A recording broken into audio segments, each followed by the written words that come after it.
Draft is a week away, and if you are like us, you're ready for it. But you're not all the way ready for it because you haven't seen the Field of 68's live mock draft. That's right. We've brought in some of the best NBA draft minds in the business to make picks live over the next hour and a half. We have no idea what's going to happen, quite frankly. Anytime Jeff Goodman and Rob Dauster are on a call and we give them the power to make picks for an NBA franchise, things can go a little bit south. But like I said, that's why we've got three experts here tonight. We've got Jonathan Wasserman, Sam Vecenie, Matt Babcock. You've seen their work all over the place, all over NBA draft internet. Fellas, thank you for joining us tonight. It's great to be here. From the top here, I want to set a couple rules because, like we said, we've assigned every pick in the first round to these guys. Pre-draft, it was randomized, the order, so that's going to hop around a little bit. No crazy trades ahead of time here. We're just going off the most recent official NBA draft order. If there's a Woj bomb in the middle of this, sorry, we didn't prepare for that.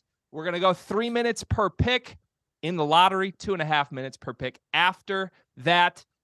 First, before we go right into this, because I am going to unveil who has the first pick here, and it won't surprise you if you're watching at home. Let's just go around the horn here. Sam, I want to go to you first. What are your overall general thoughts on this class? Is it a strong class across the board? I think it's an interesting class. I certainly think that the presence of Victor Wembanyama helps a lot. I also have one of the highest grades I've ever given to a guard on Scoot Henderson as well. So having both of those guys at the top really helps. I also have 3 tier 2 players in Cam Whitmore, Amin Thompson, and Brandon Miller, which also helps. So beyond that, I think it gets a little bit more questionable, but I think it's a very good draft at the top, certainly. Matt, what do you think? Yeah, no, I agree with Sam. I really like the top part of this draft. Obviously, we've got 2 guys that are really big time. I think Brandon Miller's right there as well with the Thompson twins. The one thing I find really interesting is the lack of depth, top to bottom. At the second round, I think it's really thin. I think the emergence of NIL in the college space really led to a lot of players pulling their names. And we don't have as many international kids, for draft and stash purposes in the second round as well. Obviously, we're not going through the second round in this mock draft, but that's a big theme for me this year. Obviously, anything could happen in this exercise we're doing tonight, but everyone, fans at home, franchises, everyone expects they know who will go number 1 overall. Jonathan, years from now, will this draft class be remembered for anything beyond the Victor Wembanyama class? Yeah, I mean, I'm with Sam. I think Scoot Henderson is one of the best point guard prospects we've seen, at least since I've been doing this. So I'm a big believer in Scoot. I do see a little bit of a gap between Scoot and the next player. And I know a lot of teams do like Brandon Miller above Scoot, but there's a lot of guys who have the potential to be all-stars, and there's a little bit of guesswork in who's going to maximize that potential. But I think worst case, we're going to see a lot of high impact starting players for playoff teams. But as we say every year, like, it's very tough to identify which of the guys who slips into the teams is going to end up being a star. We saw Jalen Williams with the Thunder last year, but I do feel pretty good about some of these guys not named Victor. And you're going to hear a lot of those names called tonight. All right, for the sake of time, we're going to jump right into this. As I mentioned, 3 minutes per pick in the lottery, 2.5 minutes beyond that. We'll have you guys give your official pick. Give us about 30 seconds of reasoning. Summarize why you think it's a good fit, if you think this is the right spot. And then from there, the wheels are off, gentlemen. Jump in. If you don't like somebody's pick, tell them why you don't like it. Tell them why you disagree. If you absolutely love it, jump in and reinforce that it was a fantastic pick.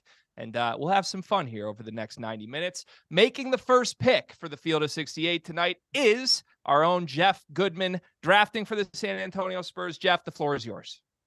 All right, with the number 1 pick, the San Antonio Spurs pick No, I'm just kidding.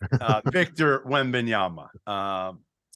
Obviously 7'4", crazy talent. Matt Babcock's going to talk about him next because he's seen him in person, but I don't think you need to see him in person to appreciate Victor. I mean, the kid does absolutely everything. Near 10-foot standing reach, so you've got the length, you've got the skill where he can put it on the floor, he can post, he can shoot the 3 pretty well. Block shots, alter shots, he can run. there's really not much he can't do. He doesn't seem like a great three-point shooter, but the thing that I love about him is honestly his approach and talking to people around him, what a great teammate he is, how mature he is, the leadership that he has shown for a 19-year-old and really an 18-year-old when he started with the Metropolitan 92s just outside of Paris. So I'm just blown away by everything. And I feel like all those concerns that I had and a lot of people had when he was younger about his body, he's done everything in his power to try to make sure that he's not going to be a guy who's oft injured throughout the course of his career. But Matt, you saw him. What did you think when you saw him in person? You know, I mean, obviously I've heard about him for years. His agent agency, Boone and Giant ComSport were my collaborating partners when I was an agent. So I've heard about Victor since he was 14, 15 years old. And the first time I saw him in person was this fall when his team came and played Scoot Henderson and G League Ignite. So I got to see him twice. And the first thing that stands out is just how big he is. And, you know, like you mentioned, he's very skilled. He's got like a skill set and coordination levels like a perimeter player, but he happens to be 7'4" with an 8-foot wingspan. So he makes so much happen on both ends of the floor. And, you know, as far as concerns go, you know, with him, I think, you know, sort of, you know, a typical body type makes me a little nervous because, you know, he's so big, he's so long, you know, pretty unique body, and he's thin, even though he's, you know, seems like he's done a great job of taking care of himself. It still leaves some concerns, just, you know, such a big guy. Can anybody talk me out of Wemby just quickly? We're going to move to the second pick here, but is there anything negative worth raising? Look, I think it's at least worth noting that last year when he played EuroLeague and a French league schedule combined and played multiple games per week, he did not come up with a couple of injuries here and there throughout the course of the season. I think that the only thing that NBA teams will bring up is the durability concern. But at the end of the day, I'm not going to talk you out of it. This is the highest upside prospect to enter the NBA since LeBron James. I think it would be crazy to not take Victor Wembanyama. Sam, thank you for indulging me. I appreciate it. Listen, this draft starts at 2. Like it or not, it is what it is, folks. And that means the floor is yours. Jonathan, making the pick, second overall for the Charlotte Hornets. Who you got? When the lottery came out, I thought this was going to be a kind of consensus pick, but it's not. And if it was me, I'd take Scoot Henderson. Ooh. It sounds like, you know, just based on talking to teams that he is not a sure thing to go there. In fact, most people actually think it's going to be Brandon Miller. But to me, Scoot is more of a sure thing. I think everything about his frame, his explosiveness, the way he can change gears, his playmaking IQ, the ability to shoot off the dribble, I think that's all translatable. He plays with tremendous competitiveness. You hear only good things off the floor about his work ethic. He was in Charlotte yesterday. I'm sure most people in the NBA draft world have heard about that by now. And I mean, I guess the only question is, how does he fit with LaMelo? I honestly, I don't see that bad of a fit with LaMelo, who's 6'7", a very good spot-up shooter, more of a threes and passing guy, where Scoot's going to put a lot of pressure on the rim with his explosiveness. He's got that mid-range game. I think they could find a way to kind of coexist and put pressure on defenses in different ways. Now, of course, Brandon Miller is, you know, an easier fit on paper, but if we're evaluating these two guys in a vacuum, to me, I think it's pretty clear that Scoot's the better long-term prospect. And unless we could talk about Brandon Miller's weaknesses, I don't know if this is the right opportunity to do that, but I guess I have a little bit of concern with his creation upside, beating guys off the dribble. He really struggled around the rim. Even the last 18 games, we kind of talk about him as a sure thing shooter. Shot 30% from downtown the second half of the season. And if that shot is not elite, then I think we got a problem here if we're talking about a top 3 pick. Whereas I think Scoot can get by without being a 37% three-point shooter. I think he brings enough with his creation inside the arc. And again, just that power and explosiveness and the passing off the dribble and the tough finishing at the rim. I love everything about him in terms of evaluating a point guard. And I'm not going to let the fit with LaMelo Ball deter me from taking him at 2. Is there anyone that would have gone a different route at 2 had you been making the pick? I'd go Miller. No. I'd go Miller personally. I just think he's got a Tatum type of game. He actually shot it much better than I thought this year. I think he's a good passer, athletic. I have trouble with a point guard who can't shoot right now. I just have trouble with that. All right, so we'll move to the third pick here. And as Jonathan mentioned, it's essentially an argument between two guys. It's Scoot Henderson. It's Brandon Miller. We got Jonathan's thoughts on this. We got Goodman's thoughts on this. Now we are going to get Sam Vecenie's thoughts on this, who is making the third pick in our draft for the Portland Trailblazers. Yeah, so with Portland, it's interesting because they're obviously in the middle of this world where they're trying to contend, but also trying to find a future answer long-term. And given what their priorities are as an organization, even though in a vacuum, I actually have Cam Whitmore at number 3 on my board ahead of Brandon Miller. Whoa. I would take Brandon Miller for the Blazers. I have a very close grade on Cam Whitmore and Brandon Miller. Like if we're doing like a scale of 100, I have like a 94 on Cam Whitmore and a 93 on Brandon Miller, basically. And I think Brandon Miller just fits better with the Blazers because we assume that they're going to bring back Jeremy Grant. He's more of a power creator on the wing. They have Damian Lillard as well. They're trying to flex these two timelines. I think that Miller fits both long-term and shorter term due to that ability to space the floor. And look, I'm worried about the finishing. I think John kind of brought it up in terms of the self-creation. Brandon Miller shot, I believe, 39.5% from around the rim this season, which is just a crazy low number. You know, Jeff brought up Jason Tatum earlier. People thought Jason Tatum couldn't finish at Duke. Jason Tatum shot 60% in half-court settings at the rim at Duke. Brandon Ingram shot like 53% at the rim at Duke in half-court settings. Miller was at like 39% playing in one of the best spaced offenses in college basketball. So I think that's the concern more than anything else. But I would still go Miller here. I think he's a little bit more polished and ready. Rob, you and I did the Cam Whitmore breakdown together a couple weeks ago. Are you shocked to hear Whitmore near or ahead of Brandon Miller on a big board for Sam?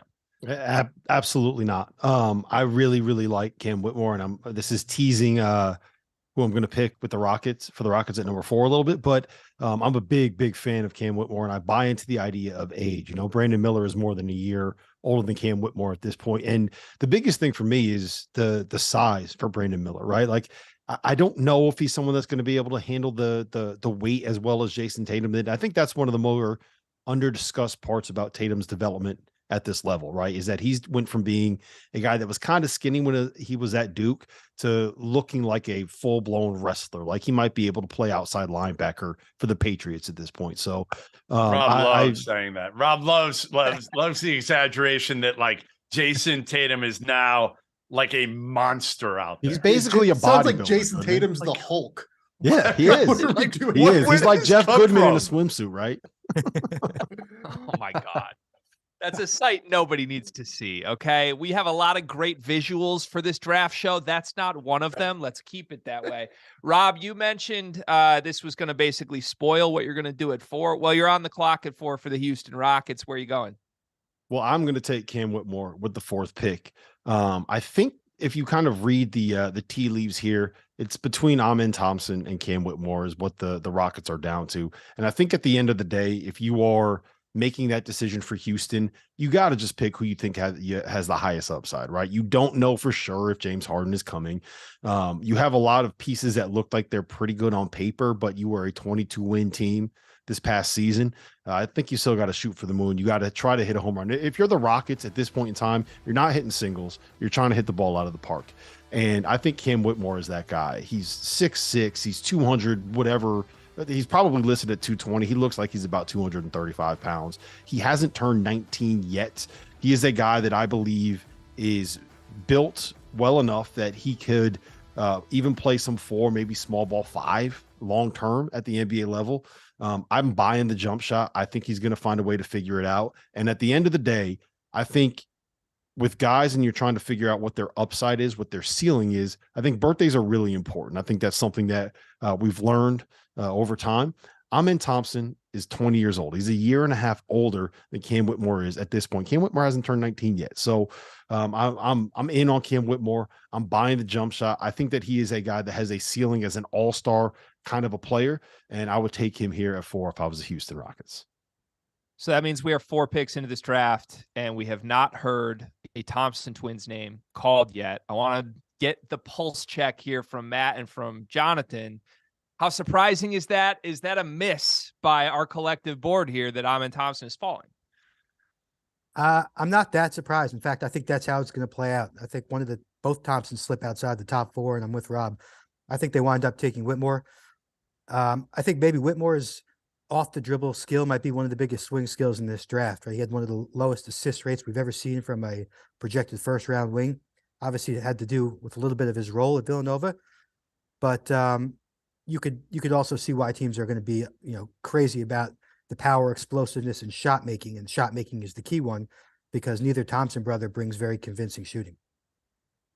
Interesting. Matt, what are your thoughts? You're going to pick for us next at 5 here, so don't spoil that yet. But I'm curious, are you in alignment with all these guys? Because personally, I'm a little surprised that Cam was the name at 4.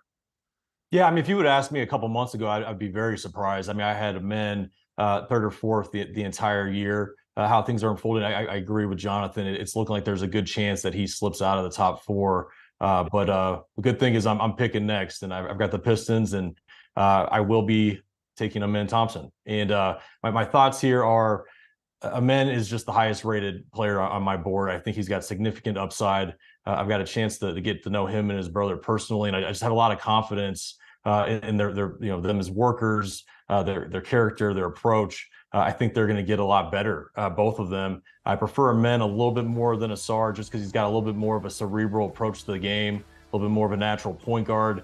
I'm expecting some criticism on this pick with the fit with Detroit, with Cade Cunningham, Jaden Ivey.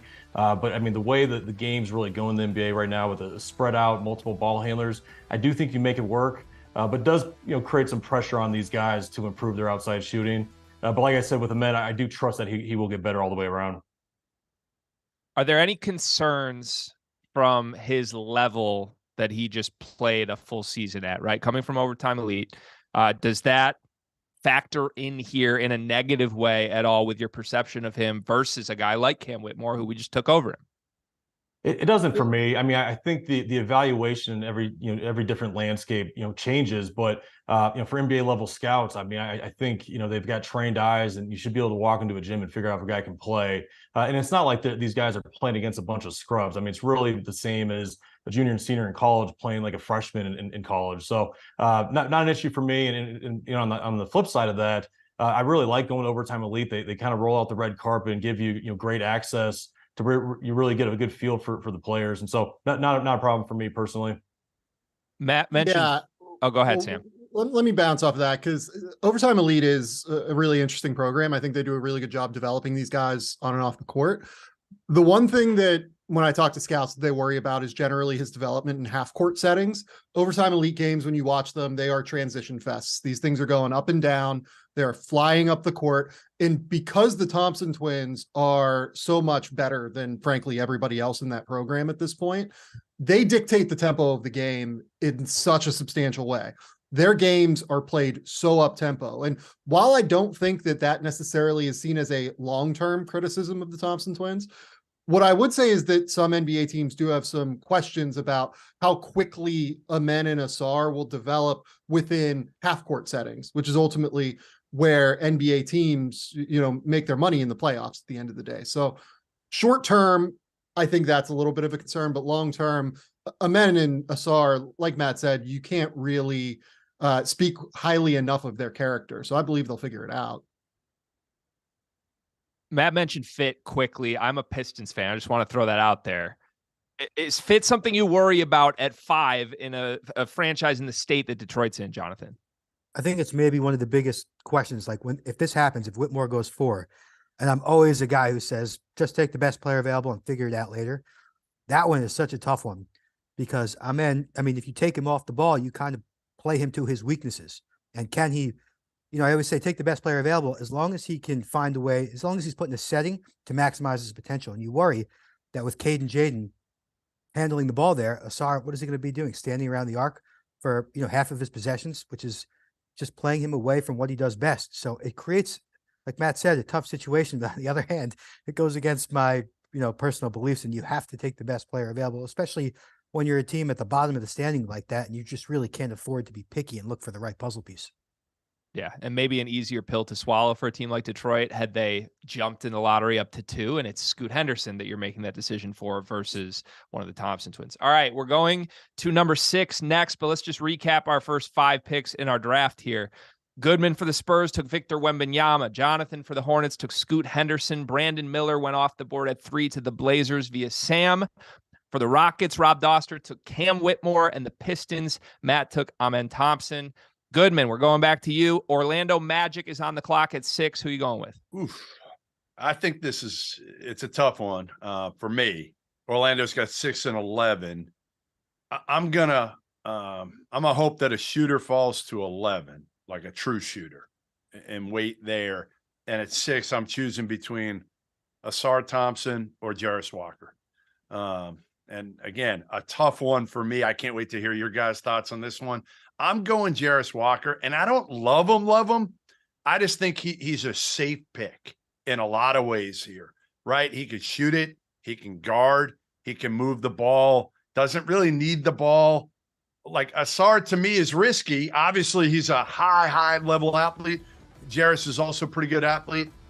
I'm going to go Jarris just because he's been coached up by Kelvin. And I think, again, he can be a really good piece. Can he be a superstar? No. But again, you have a superstar already in Paolo, and you just need guys who can make some shots right now, to me. And that's the differentiator for me. I think Jarris is a much better shooter than Asar is. Sam, you're making a face. Is he? He's a better I think he's shooter. a better shooter than Asar, but Yeah. like You're a better I don't shooter know than if Asar. he's- You're a better shooter right now. I don't think that's true, but I think that I'm a little bit questionable on where Jarris plays, I guess, here, because their 2 best players right now are Paulo Banchero and Franz Wagner. I think Franz Wagner might be like the most underrated asset in the entire NBA right now. He is like going to be, I think, an all-star long-term. So you have Paulo, you have Franz Wagner at the 3 and the 4. Maybe you slide Franz up to the 2 and you just play super big across the front line. Maybe you use Jarris as like a small ball 5 kind of, or Paulo as a small ball 5. Paulo can play. But some then if small you're ball kind stuff.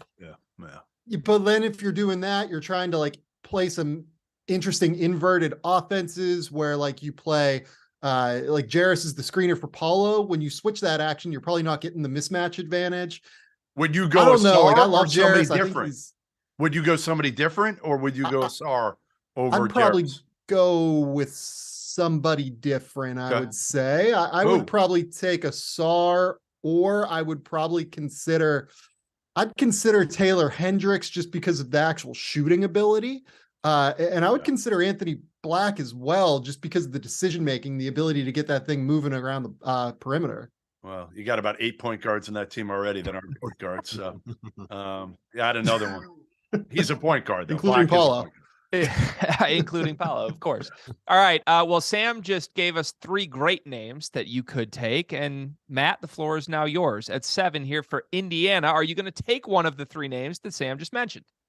Well, looking at Indiana's roster, I mean, they've got a nice, core unit of young guys, built around Halliburton. Mathurin really had a, blowout rookie year. And then Nembhard, I mean, really surprised everybody. And, so I think that from a fit standpoint, Taylor Hendricks intrigues me here. But similar to what I did with the Detroit pick, I'm going to go with Asar Thompson. I just think he's the best talent here. And I just don't think the Pacers are at a point now where they could, overlook a guy with that kind of upside.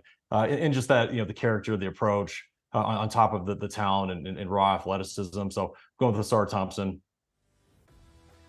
Is there a chance that he sneaks up in the draft? Like, obviously, our draft just played out the way it did. But, like, I mean, there's talk of his brother going as high as, 4 in this draft? That's sort of the expectation, although he may fall. What's the highest you could see Asar going? One thing I'm juggling is the Houston pick at 4. I mean, there's a lot of rumblings that it's between Amen and Cam Whitmore. If it ends up being Whitmore, I mean, I think there's a chance that the Thompson twins could slip to possibly 7 and 9. I'm monitoring that pretty closely. It's really potentially creating a dramatic domino effect depending on what Houston does. Wow. Okay. Jonathan, what would you have done had you been in Matt's spot here at 7? Would you have gone Asar? I think so.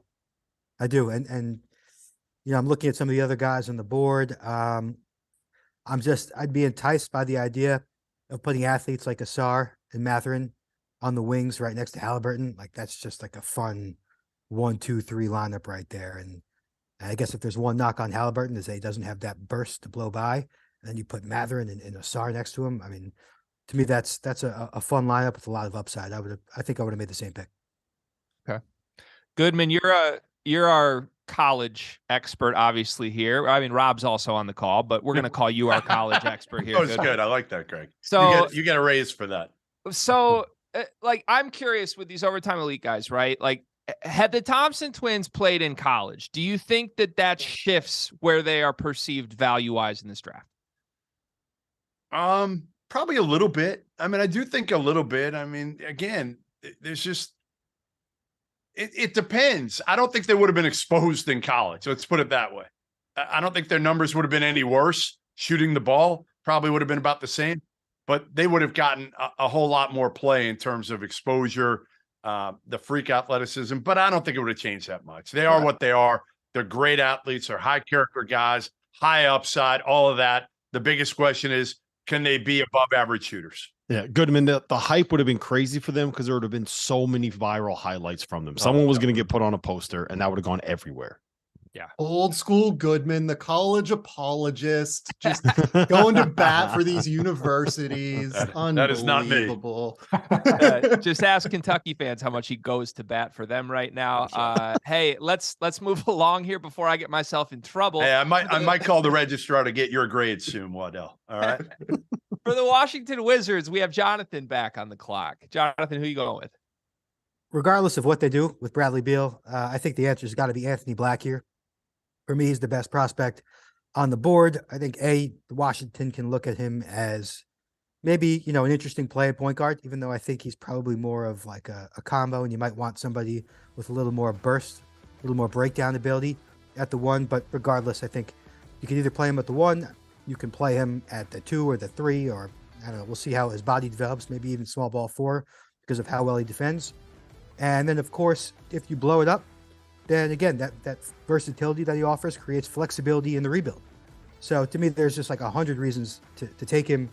But I think he's the best prospect available. NBA guys love these days, the jumbo playmaker archetype with 6'6" size, a great passer, tremendous defensive instincts. I mean, the two-way playmaking. I think he's just got to be like an average shooter. Just make enough of those open shots to keep the defense honest. And again, I think he does a good job of using that size, that positional size as a ball handler. He's not a great athlete, but when he's playing pick and roll and he has that great pacing and he can just create enough space with his timing and to kind of use those runners over defenders, he can find enough ways to score. He doesn't have to be a 20-point per game guy because of how many other things he does on the floor. And so I think between his fit and the flexibility he creates during a potential rebuild, and then the possibility that he could be the point guard next to Bradley Beal, that's a lot of reasons for me to take Anthony Black at 8. So you mentioned Beal a couple times here. I'm envisioning him in a post Bradley Beal world. If they were to move him, and all of a sudden he could step into an immediate first or second option with the ball in his hands all the time in Washington. Sam, do you think that would be a good development or a good opportunity for Anthony right away, or is he a guy that needs a little more time? I don't think he needs more time. I think he's probably the highest IQ player in this draft, best processor of basketball in this draft. He makes decisions so quickly. Like, I think he's actually an underrated athlete too, to John's point. Like, I agree with John that he doesn't have a ton of shake. He doesn't have that like breakdown ability, like he said, but in a straight line, like I think he can go. Like, you watch Arkansas this year, as you guys know, Arkansas really struggled with their floor spacing. And I think that made it difficult for him to showcase that ability to get downhill.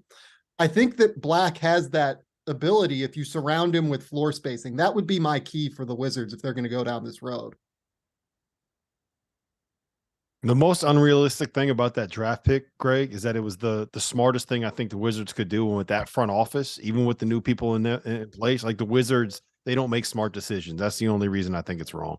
It's a new guy. Come on. New. Yeah, Winger's well respected. Will Dawkins is like beloved in scouting circles. It'll be fine.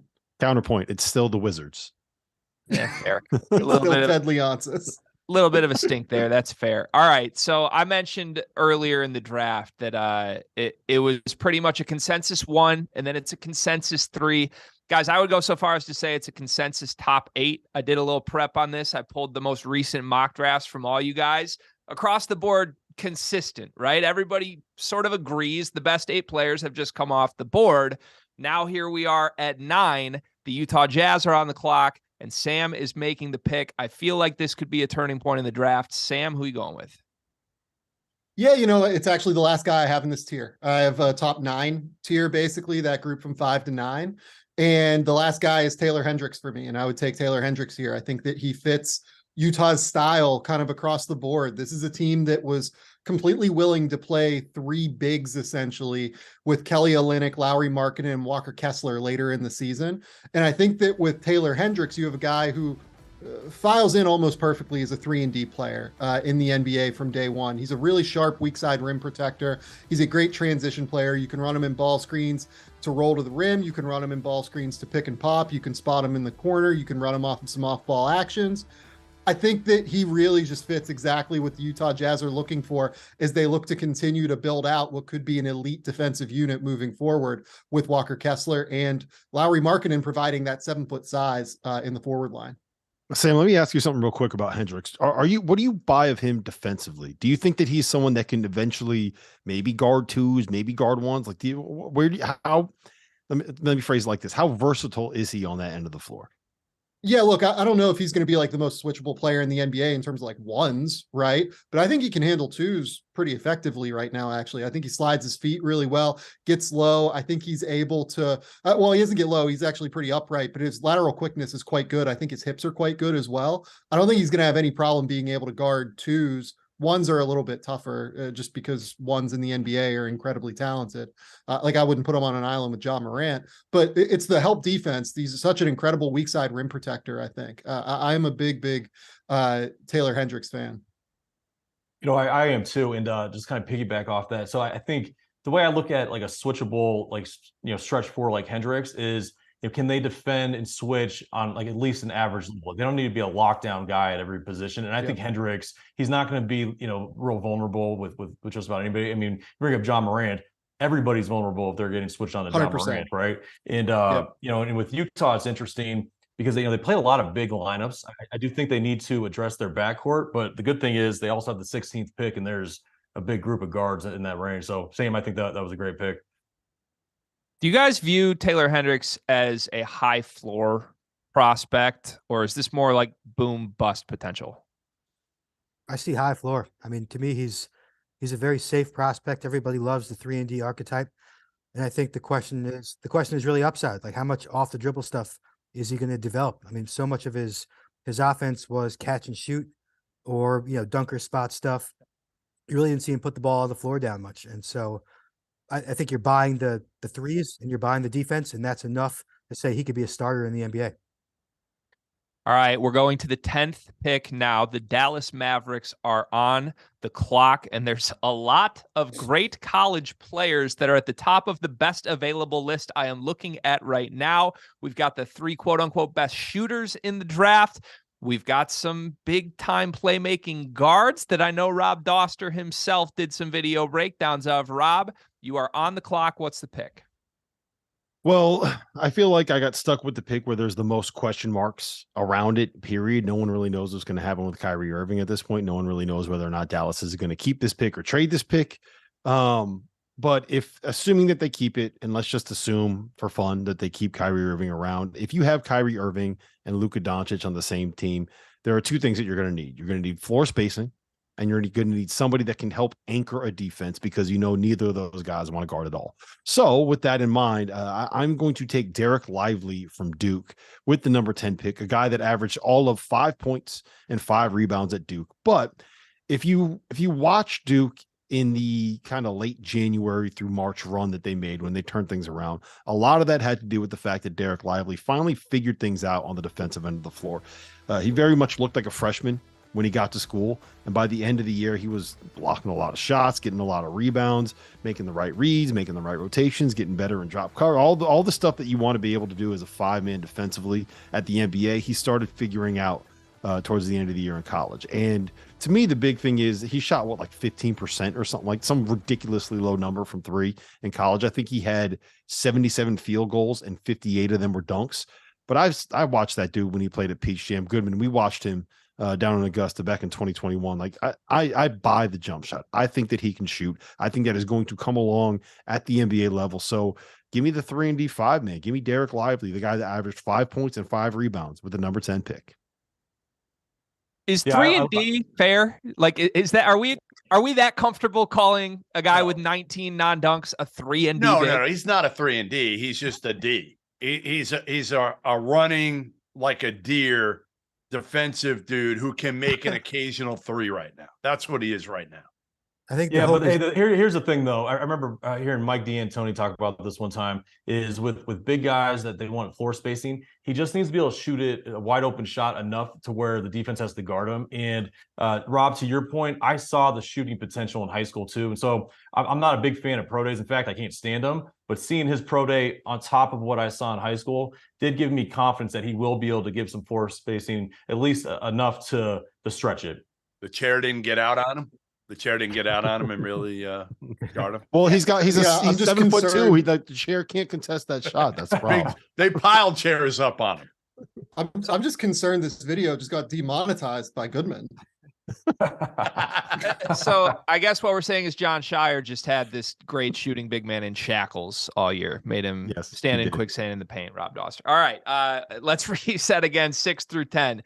Goodman took Jarris Walker for the Magic at 6. For the Pacers, we had Ausar Thompson from Matt. Jonathan took Anthony Black for the Wizards at 8. Taylor Hendricks went 9 to the Jazz via Sam, and Derek Lively at 10 because Rob Dauster said the Mavericks needed floor spacing. Now we move to the 11th pick in the draft, where Jeff Goodman is back on the clock, making the second of 2 lottery picks for the Orlando Magic. Who are you going to pair with Jarris Walker, Jeff? I'm going to take the best shooter in this draft, and that is not Jordan Hawkins. That is Grady Dick, freshman at Kansas who shot 40% from 3 as a freshman, 6'8", and started his college career as a atrocious defender and ended it as a above-average defender. And he's a better athlete than you think. And again, like I just think Orlando needs shooting desperately. And you add a guy that at worst case scenario to me can be a Kyle Korver-ish type player. And I think he's got a lot more in his game than Kyle Korver ever had. Now, I'm not saying he's going to shoot 45 for his career from 3, but I think he can be a high 30s, low 40s from 3. And again, give you more than that. Best shooter in the draft was the term thrown out. Who agrees with that and who disagrees with that from our panel of experts here? I agree. I mean, I think it's close. I like Jordan Hawkins as well as a movement shooter. But I mean, you really can't argue that Grady Dick is a high profile shooter. And I mean, looking back at the metrics, I mean, I work for Cerebro Sports, and looking at the metrics from him when he was in high school, there's proof in the pudding with Grady Dick. I mean, he's really proven over a long period of time that he's a high level shooter, and he's got great size as well. And I also believe that he's got the confidence to be able to step in and hit shots, even in a limited role, which I think a lot of times it's hard for young shooters to step into the league and do. I like that pick. Orlando needs some shooting. It's so interesting because when you talk to teams that went to Kansas early in the season, as I'm sure you did, Jeff, did you get the impression that like Grady was like killing it early, like in the preseason stuff? No, because I didn't either. Yeah. And then you talk to teams that have like seen him work out like in his pro day stuff, and like he's not shooting super well there either. But you put him in a game and he's just like obliterating. And it's he's just like one of those dudes that, you know what? Absolutely he's not affected. He doesn't seem to be mentally. Right. He's one of those guys who can go 0 for 12. And honestly, I don't think you could see in his face whether he's 0 for 12 or 12 for 12. It's 100% right. Like he's just completely unaffected by any of this, and it rules. I would probably go Jordan Hawkins in terms of the best shooter in the draft, in terms of the way that it translates specifically to NBA settings off of movement, as Matt said, right? Like this dude is flying off of pin downs, dribble handoffs, any sort of flare action you want to run. I think that the way he sets his feet and fires, he is an awesome, awesome shooter. But I think Grady long-term, just given the high release point, has a real chance to be that level shooter as well. Yeah, they're both great shooters, period. Yeah, some very high-level shooters in this draft. Jeff, thank you so much for taking the opportunity to give us the magic dick tonight. Let's move on to the Oklahoma City Thunder with Matt on the clock here at 12. Matt, who are you going to take? Well, I don't know how I'm going to top that pick, but Oklahoma City is an interesting pick. I mean, Sam Presti's put together a lot of young guys that are sort of multi-purpose type players, a lot of ball handlers. Nobody's really jumping off the page of me that's could bolster their front court. So I'm going to add the next best shooter, Jordan Hawkins. Who we just mentioned is a great movement shooter, and I think he's got a lot of room for growth as well. Even though he's already a really good player, I think he can get a lot stronger, just sort of mature as a player and as a person a little bit. He seems sort of like a young guy. So I think the upside's high, and you kind of put him in that group of young developing team. I think he kind of give them a curveball, movement shooter.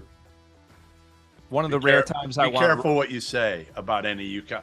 Don't maturing as a player. Dauster's going to come right through the Zoom and tackle you.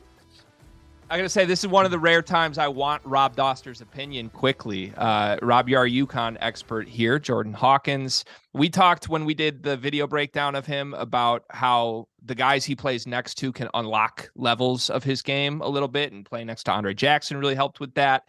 Would you like the fit in OKC next to a guy like Gilgeous-Alexander for him to immediately step in and be productive? Yeah, I think it makes a lot of sense because it's gonna open up the floor for a lot of guys that they have over there, and you put him next to someone like a Josh Giddey that can pass the way that he can pass. At the end of the day, to me, Hawkins is something of a specialist, but he is a weapon that if you are a creative coach, you're going to be able to find ways to scheme him 5, 6, 7 shots a game, and he's probably going to make 3 of them, right? He's probably going to end up shooting 40% from 3. If you're smart and you can use him similar to the way that Spo uses Duncan Robinson, they're different. In the Hawkins is a little bit smaller. He's probably a better defender, definitely a better athlete. But the way that they can kind of use him to be a weapon that manipulates defenses and moves people around, and someone that you have to be aware of every second that he's on the floor. If you're a creative coach, you're going to be able to turn him into a weapon. So I like the fit. I think it makes a lot of sense, and I think he's going to have success there. What's the off the dribble potential for Hawkins, Jonathan? Is there anything there? No, none. Put none. He's got one basic role. I compare him to Malik Beasley. And if he's Malik Beasley, he'll make a lot of money and he'll stick around for a long time. I think he is, like Rob said, kind of a specialist, but that's kind of a limiting label. I think you could be very valuable in the specialist role. Quickly, my only problem with the OKC fit is at 186 pounds. I don't know how he plays with Giddey and Shea. Like who's playing the 3. I think he's got to be a bench guy in that role, and he's going to be very dependent on the playmakers around him. Yeah, that's a very good point about fit. Fascinating to think about where Hawkins could slot in. We all saw in the NCAA tournament how effective he was in the perfect fit in college. Would love to see that unlocked in the NBA. To the 13th pick, where Sam is back on the clock on behalf of the Toronto Raptors. Sam, the floor is yours. Yeah, my pick here is Kobe Buffkin. Kobe Buffkin's one of my guys in this class. I'm just an enormous fan of his well-rounded game. He kind of reminds me a lot of like a Derek White, who just made the all-defense team in the NBA after developing on that end over the course of his NBA career. Really, really high-level athlete, exceptional finisher for his size, somewhere between 6'4" and 6'5", made over 60 to 65% of his shots at the basket in half-court settings this season. And beyond that, very real athlete, real shooter that I think grew into the role over the course of the season at Michigan. You look at his final 11 or so games, he averaged 17 points, 4 rebounds, 4 assists per game, and was really, really effective, I felt, whenever Jet Howard went out of the lineup. And I think that Kobe Buffkin's best moments this year actually coincided with Michigan's best moments this year. It went way under the radar, but in the Big Ten play, Michigan was the second best defense in the Big Ten this year. Everyone likes to clown Hunter Dickinson for being unable to defend, but they found a way to defend. And I think a big part of that was actually Kobe Buffkin being able to fight around screens, being able to get around actions like that. So I look at what he can bring from a well-rounded perspective as a shooter, as a defender, as a passer and playmaker that's developing. And I look at Toronto as an organization that has Gary Trent and potentially Fred VanVleet hitting free agency. I think it just kind of ticks every single box for them across the board. You mentioned it briefly, Sam, but I'm curious to get everyone's opinion here. Did Michigan's lack of success last year, does that negatively impact how you view Kobe Buffkin and to an extent Jet Howard, who we'll get to at some point later tonight? It doesn't bother me. If you're asking me, I'm sorry. Yeah, Sam, go ahead, Matt. Okay. Well, I would say it impacts Jet more than Kobe, because if you look at Kobe's on-off numbers, they were exceptional. Like, Michigan fell off a cliff when he was off the court, and they were awesome when he was on the court. But with Jet, they were actually a little bit better when he was off the court. So I would say it impacts Jet more than it impacts Kobe. Okay. Yeah, it's not a problem for me either. I mean, I was at the Big Ten tournament and watched them closely. And, even though their team struggled, I mean, Kobe was not the problem. I mean, he was one of their bright spots. And to Sam's point, I mean, just a very well-rounded, solid kid. I love his approach, plays hard, plays the right way. I don't think he might not have quite as much upside as some of the other guys, maybe like Keontae George or Nick Smith, but I do think it's a safe, solid pick. I think he's going to be a good player. One thing I do want to know, Greg, is he is a sophomore, but he is a week younger than Jet Howard. I think we need to view him as a one and done, given his age.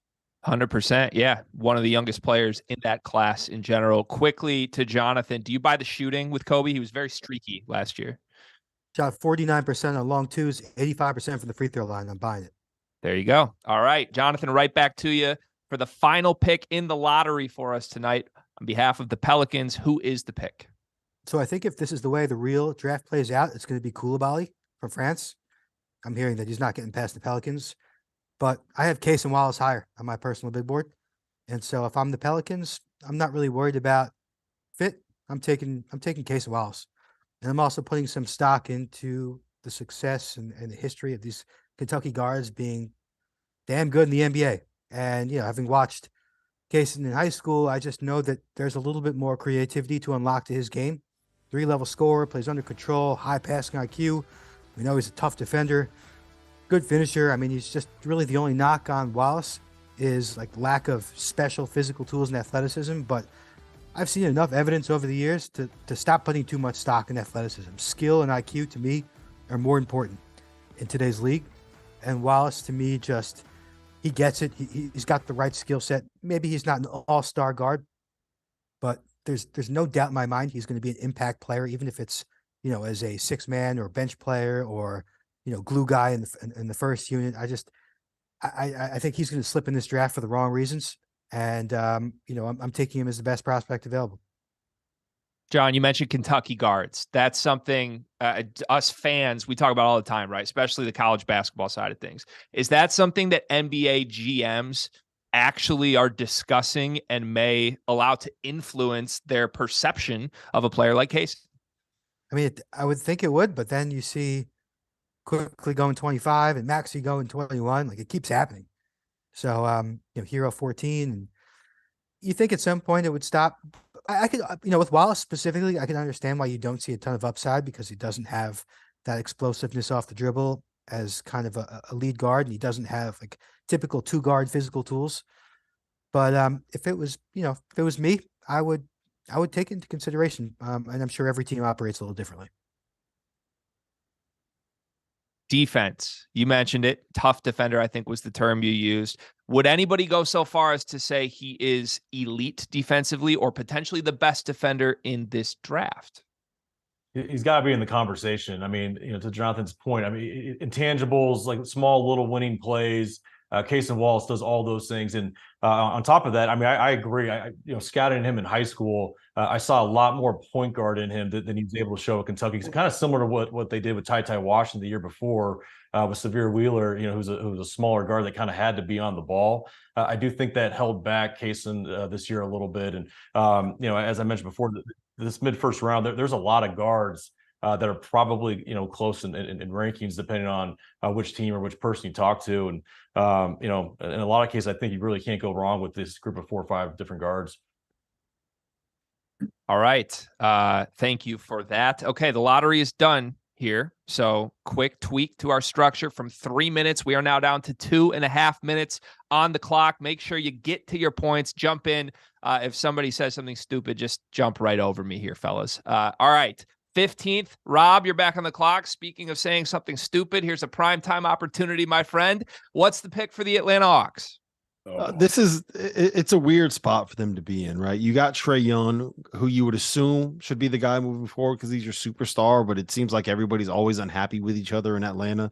You got Murray and Bogdanovich there, and you know, both of those guys are coming up out of contract. I think Bogdanovich is this summer, and Murray's is going to end up being next summer. So if you're building around Trae Young and he is your guy, what do you need around him? You need guys that can score, and you need guys that can defend. Now, in theory, that's probably what you would want to draft here. But if you already got AJ Griffin coming back from last season, and you just picked up Sadiq Bey and the Matthews, I'm blanking on his name, at the trade deadline, do you have that position kind of filled up? So if I'm picking for the Hawks right here, I'm picking just the best guy available, the highest ceiling guy that you have, a guy that you compare with Trae Young moving forward. And for me, I'm looking at Nick Smith from Arkansas. I think he is someone where injuries, where a lack of practice time, where a lack of a preseason really affected what we saw out of him this past season. I know there's issues with the defense. I know there's issues with the shooting. I know he got benched by Arkansas, but he is a guy that was a top,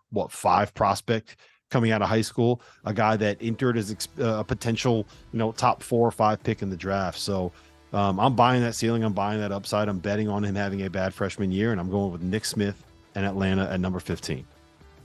I like that.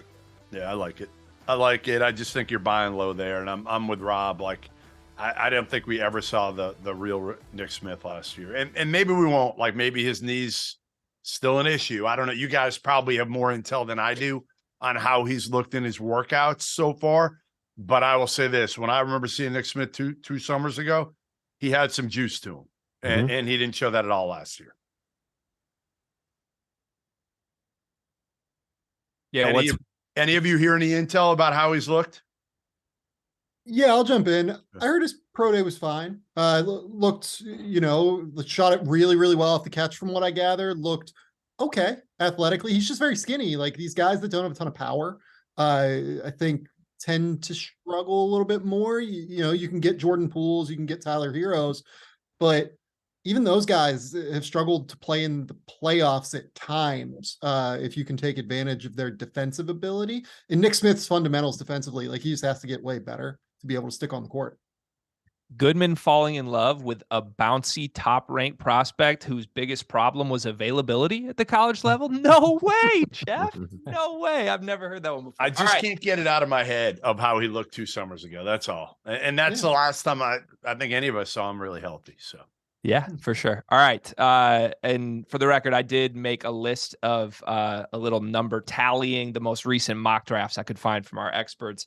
Everyone had them right around the 15 range. So value not crazy there at all. Rob, let's summarize the last 5 picks.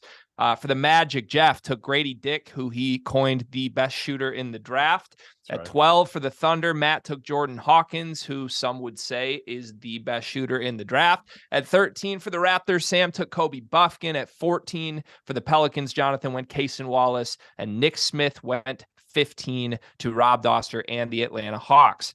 Halfway through, let's reset. Everybody take a deep breath. Hitting the home stretch here. 16th pick on the clock for the Utah Jazz. We're going back to Sam.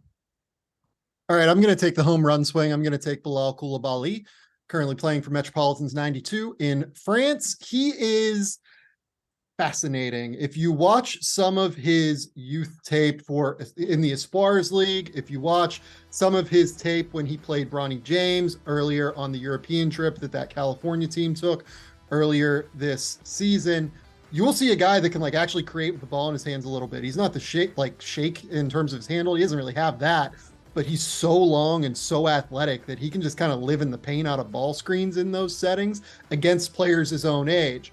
Now you move him up playing for Metropolitans, where he is essentially playing more of a role for them as a defensive difference maker, a guy who comes in, provides energy, is active, aggressive. He really makes an impact there too. The big thing with me is I can't really figure out 2 parts of his game. First and foremost, the shooting. I think his shooting mechanics are okay. They're just a little bit stiff and wooden. It's very clear that he's a guy that went through a late growth spurt, and he's still growing into his body and his frame in terms of being able to develop getting power from that lower half. And I think that he's still kind of managing that side of it. As he continues to age, I think that'll smooth out and get a little bit better. The second piece of it is just his feel for the game. Even those moments, in the lower leagues, you don't see a ton of crazy passes. A lot of his reads are more of the preordained variety. It's more of a circumstance for me where I'm taking a bet on tools. He's 6'6" with a 7'2" wingspan, is powerful yet graceful as an athlete.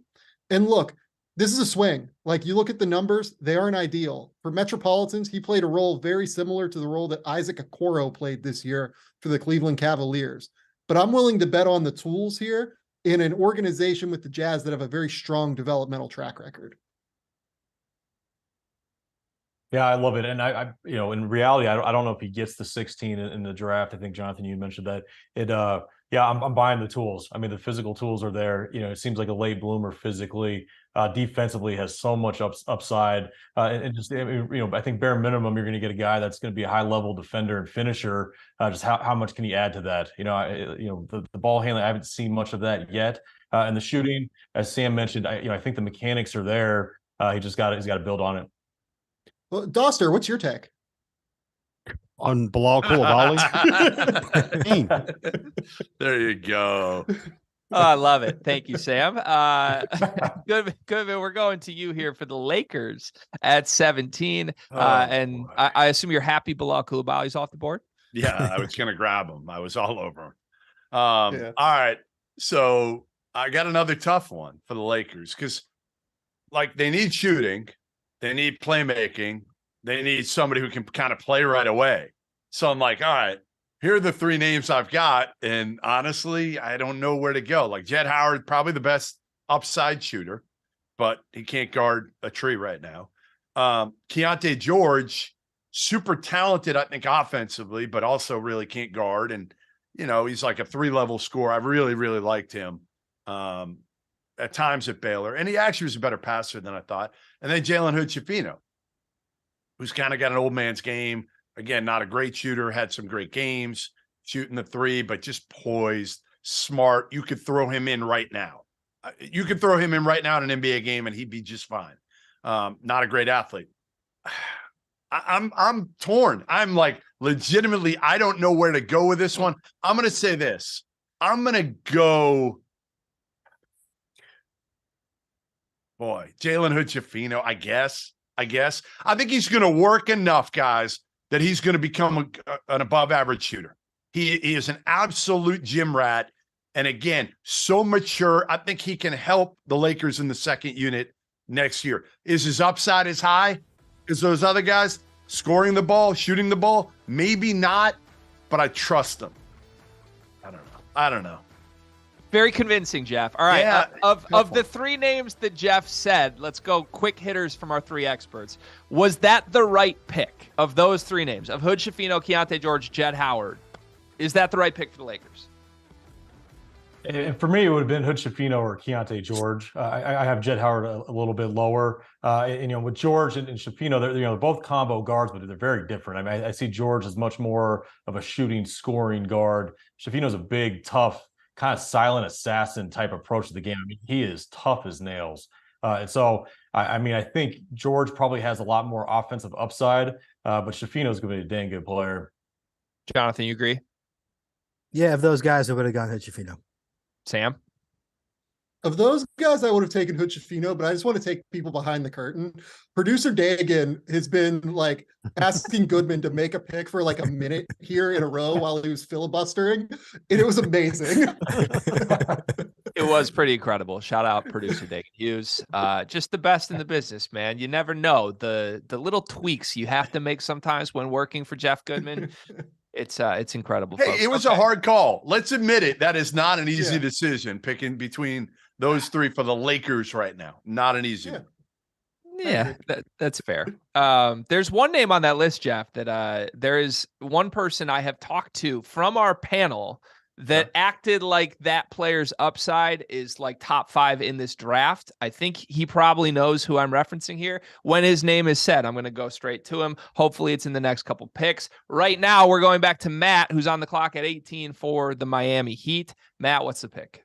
Well, two guys that I'm intrigued with at this pick would be Dariq Whitehead, who had the screwy year with the injuries, but was a highly rated guy out of high school. And then Chris Murray, I think, would fit a need in Miami, being a stretch 4. However, I'm going to go with the best player available. I'm going with Keontae George. I just think offensively he's got so much talent. And I think he's done a really terrific job of getting his body together since high school. He's really shown that he's a disciplined kid. I think would work with that Miami Heat culture. Okay, so from my numbers, I tallied, like I said, mock drafts, and I don't know if I had the most updated one. So you guys tell me I'm an idiot if I'm wrong. Matt, you had Keontae George around 13. Sam and Jonathan, you had him much lower in the 20s. Am I off on that? Not for me. Yeah, no, I am at 27 right now. I'm at 26 on my board. I'm not a big Keontae fan. I struggle with his defense. I struggle with his ability to separate. He's somebody that really has to dance a lot on the perimeter to be able to get away from his man. And while I am appreciative of his ability to handle the ball and his ability to play at different cadences and get guys off balance, I don't think he has like lightning bursts or anything. Like I had a higher grade on Jaden Hardy last year, and Jaden Hardy went 37th overall. Yeah, I'm glad you brought up Hardy because I think teams are kind of being a little bit hesitant to take those two guards who aren't really playmakers. I know he threw some nice passes this year, but realistically he's a 2. And if he doesn't offer like plus playmaking or plus defense, and he's strictly just about scoring, and he only shot 38% from the field this year, I think teams get a little nervous with those type of guards. I think that playmaking that you mentioned is the most important thing, Jonathan, because you're right. He threw some ridiculous passes last year. The big question I have is how many of those passes were things that were kind of drawn up and like that's the play, and he's making the read that Scott Drew told him to find, and the pass that Scott Drew told him to make, and how much of that is him reading a defender, reading the tag, or reading the help side guy, and kind of figuring it out on his own. I think it's a little bit more of the former than it is the latter, but if you are buying the pick and roll kind of ball screen passing upside, I think he's a guy that has like all-star upside. I don't know how many guys can score the way he can score in this Rob, draft. this was the mystery player I alluded to. There it is. All-star upside. Say the 2 words, Rob. Who's the player you compared Keontae George's ceiling to? I said there's a non-zero chance he could end up being Devin Booker if the passing is real. If not, I think there's also a non-zero chance that he doesn't make it to a second contract. Like he's the biggest boomer bust prospect in this draft. And I see you shaking your head, Sam. Don't shake your head at me. Yeah, we would go straight to Sam for reaction here, but we are going to try to stick to our time limits. The good news, Sam is on the clock at 19 for the Warriors. So if he wants to use 30 seconds of his time here making fun of Rob, he can do that. Nah, it's just Devin's bigger is why. Like that's the biggest thing for me. Devin's just a much bigger human being than Keontae George. So I'm up at 19. I'm going to take the last guy that I have as a lottery pick on my board, and that's actually Leonard Miller from the G League Ignite. And I really like the idea of putting him with the Warriors for a number of reasons. I like the idea of him learning behind Draymond Green and Kevon Looney as bigs that learned how to play in short roles, which is a role that I think Leonard Miller would excel at with his passing ability, his comfort level handling the ball, as well as Kevon Looney, just in terms of learning some of the weak side rotations. He has a very similar body to Kevon Looney in terms of his length, in terms of his athleticism. I think he's actually a little bit more athletic and a little bit more fluid than Kevon Looney. I think that if you made him something like a small ball center, a 4-man where you have Draymond Green playing the 5, or, develop him as somebody that can play in that role, I think it would really work for him long-term. One of the best finishers in this draft class, just the different footwork, the different drive sequences that he can actually get to the rim with. He has this beautiful like Euro step right hand floater that he'll take. He can go and like drive baseline and just yam on somebody with his left hand. Fascinating player. I am a big fan of Leonard Miller in a way that I didn't expect to be entering this cycle. Does that feel like a Warriors-y pick? They're kind of in an interesting spot as a franchise, right? Like Are they still drafting for this championship core? Are they just drafting best player available? Like, Jonathan, what's your read on the fit there? Oh, I think it would be great if he wound up in Golden State. I mean, they would kind of get rid of his bad habits and have him play to his strengths a little bit. And he wouldn't have, too much freedom, which I think is a good thing. With him, like I remember last year, he was just an idea. Like we loved the idea of a big 6'9" wing who could put it down and shoot threes. But this year he actually put it together and shot 55% in the G League. And I know his three ball didn't fall at a high rate, but he could hit that shot. But early on, just put him in Golden State and have Kurt tell him to just do what he does well and not take too many wild shots and not give him too many creation possessions. And you hope over time he kind of figures it out slowly and becomes the player that his skill set and his positional size suggests he could be. Yeah, maybe we look back a few years from now and realize Leonard Miller is the player we hope Jonathan Kuminga would be. You never know if you're a Golden State Warriors fan. All right, 220, where Rob is back on the clock for the Houston Rockets. Rob, what's the move here?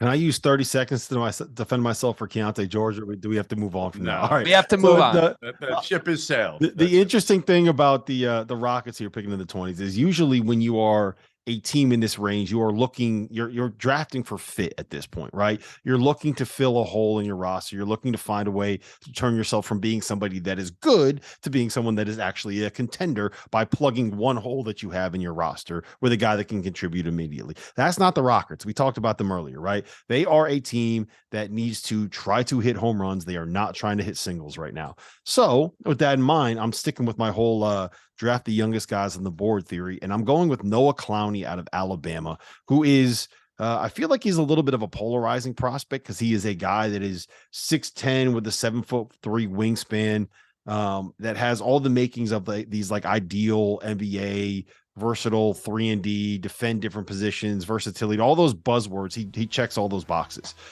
He also shot 29% from three as a guy that is not necessarily a great shooter yet at this point. But I'm buying the stroke. I'm buying the fact that he can be a lob target and also a floor spacer. I'm buying him as someone that can be a rim protector and can also be a switchable piece on the perimeter. And I'm buying the fact that he doesn't turn 19 for another month, right? You are getting a guy that is basically a blank canvas. And I know there were some things that he struggled with defensively this past season. The best thing about freshmen is they become sophomores. The best thing about one and dones is you get them an NBA program, NBA strength and conditioning, NBA defensive practices, whatever it is. I'm buying Noah Clowney's upside. And if you're Houston, I think you got to shoot for the moon here. Sam, the number I had for you here for Clowney was 20. Rob just took him 20th. Does that feel right? I love this pick. I think it makes all the sense in the world. I think Rob did a great job explaining why. He really fits with Alperen Şengün as well as a potential four that can space the floor long-term around Şengün, as well as be that rangy, long, weak side rim protector that I think Şengün is going to need long-term in order to get the most out of him. Big Şengün guy over here. He'd eat Şengün. What country is Alperen Şengün from, Rob? Turkey. There we go. Yes. Yeah. Wow. Big Şengün guy. Go. Gold star for Bobby D. You love to see it. Okay. Resetting the last 5 picks in the draft. Sam took Bilal Coulibaly for the Utah Jazz at 16. Goodman went Jalen Hood-Schifino after hypothesizing 2 other players for a minute and a half to the Lakers at 17. Matt went Keontae George to the Heat at 18. Leonard Miller off the board at 19 to the Warriors and Sam. And then Rob went Noah Clowney at 20 to the Houston Rockets. We're going to Jonathan next, who has back-to-back picks here for the Brooklyn Nets at 21 and 22. Jonathan, the floor is yours. Dariq Whitehead, really fast. Like he, to me, is somebody I had top 5 coming in. If you watched him in high school, you don't know what you just saw this past year, right? He did a lot of, I think he spent 40% of his possessions spotting up. Obviously, you have the foot problems, and you hope that he gets cleared medically. From everything I heard, it's just a matter of time before he's 100% healthy after this recent second surgery, which was not to fix any refracture. It was just, the first injury didn't heal right. But still 18 years old, having watched his progression from early at Montverde to where he was as a senior, where he kind of went from like glue guy to go-to scorer. We saw so much more creation last year as like a number 1 option. And then this year he's thrown into this role where he's just standing around as a spot-up shooter, and he still shot 42% without the rhythm and many touches to kind of build the confidence. And so to me, you see a 6'6" shooter who could be a point of attack defender. And then I'm going back to the high school tape, and I'm buying the flashes of creation, the development that he showed at Montverde. And to me, it's a gamble worth taking if you're Brooklyn, where, I know that they made the playoffs this year, but you're still looking at kind of a messy roster. Like, what are they right now? I'm not really sure. I think you have to take the best player available at both of these spots, totally forget about fit, kind of swing for upside and hope at least one of them hit. Matt, you were nodding along. I have a quick question. I'm going to jump in real quick, Greg. When you are an NBA organization and you are an agent and you're dealing with a player that has injury issues and health concerns, can you just walk us through a little bit the process of how that happens, how teams figure out what's going on, what agents are trying to do to try to maybe hide some of that a little bit? Are you asking me that? Yeah. Well, yeah, I mean, with Tariq, he would have gone through the medical testing at the combine. So, I mean, from my understanding, all the teams would have the information they need to evaluate him. Each team's group of doctors have their own takes. It's not like you get cleared by the NBA and you're good to go. Like, for example, like Keontae Johnson, him getting medically cleared by the NBA doesn't mean that he's going to be good to go with all 30 teams. So with Tariq, I don't know exactly what the deal is, if he's cleared or not. But hopefully he is. And Jonathan, I think that was a great pick. As I mentioned, I thought about taking him at 18 for all the same reasons. Yeah, Matt was nodding along there throughout that pick. We love to see a little approval from our experts here in the draft. We're going right back to Jonathan at 22 for the Nets. Who is it? Let's go with let's just keep loading up on wings. I like Maxwell Lewis, and I've talked to a couple teams who've asked me about him because I think it's such a struggle to kind of assess his individual play, his upside versus Pepperdine's 9-22 record, in the weak conference. It's like, do we put blame on him for that? And I still have a tough time answering it. But when I watch him, and when you watch him play, Gonzaga or some of these better teams, the guy just looks like a pro. He just really pops with the 6'7" size, 7-foot wingspan, the 3-level scoring. Yeah, he could probably improve his defensive motor, and the 3-ball was a little bit inconsistent. You wish the volume was a little bit more. But this is a total eye test thing. Like, I just look at him and I just see an NBA scoring wing, and I'm going to kind of ignore the college record. Maybe that would end up being my fault if it was a bust. But to me, I'm just kind of putting my tunnel vision on and looking straight at the prospect. I'm sure he's going to look awesome. I'm hearing he's killing these workouts, but everyone kills these workouts. But he's just like the type of guy that to me I would take a gamble on to 22 with the second pick for this team. And have you guys ever heard of anybody that has looked shitty in their workout?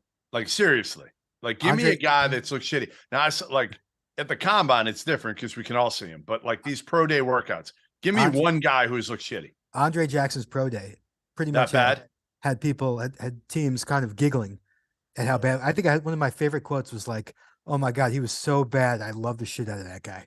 Because like, he's just like, why? Dauster was his shooting coach. That's why. I remember when I was an agent, one of my clients was doing workouts with Javal McGee, and he apparently was trying to prove that he could be a 3-point shooter and kept shooting air balls in the 1-on-1s and 2-on-2s. That was one that stood out. So I'm looking through best available, and I'm seeing like 6'7", 6'7", 6, a bunch of these wings that are all this size.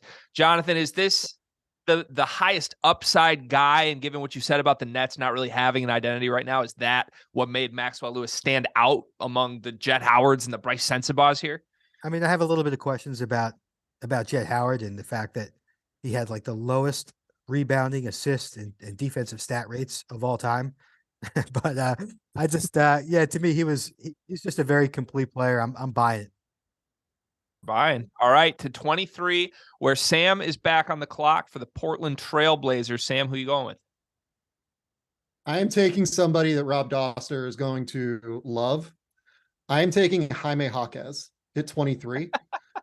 I think that Jaime Jaquez is an NBA player, just straight up.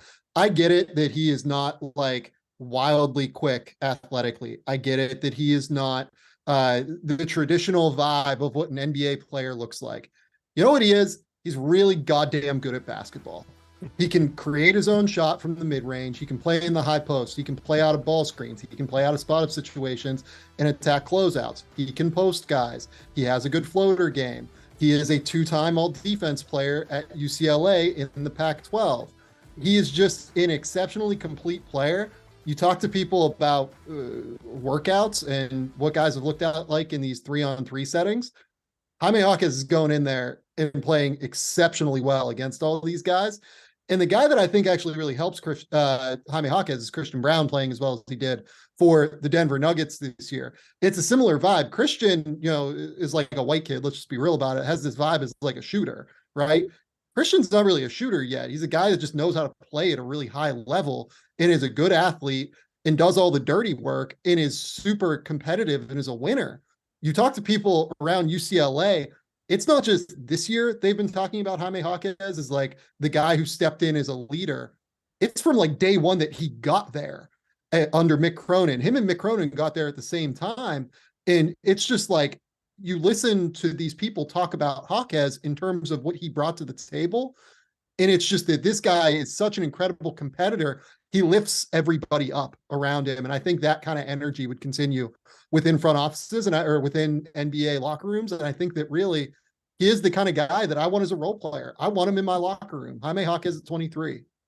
The thing I always remember about Jaime Jaquez is at the 2022, I think it was the Sweet 16, the year that UCLA was playing in Philly when St. Peter's made it that far. Remember, he sprained his ankle early on in the tournament, and it was bad enough that when he would walk up to the stage to do the press conferences, he had to have someone hold him up the stairs. Like he couldn't put the pressure on the foot to be able to walk up the stairs. And he played in both those games. Like he is an absolute warrior. Love that dude. Love him. He always looks like he just woke up. How could you not love him? Yeah, Sam was correct. I think Rob and Jeff are very happy with that pick. That was Jeff's preseason national champion pick last year, the UCLA Bruins, and Jaime Jaquez was a big part of that. Goodman, we're going back to you here at 24 on behalf of the Sacramento Kings. Where are you going? I'm going to hem and haw again because that's what I do. No, I got to think through it again, and I need some help.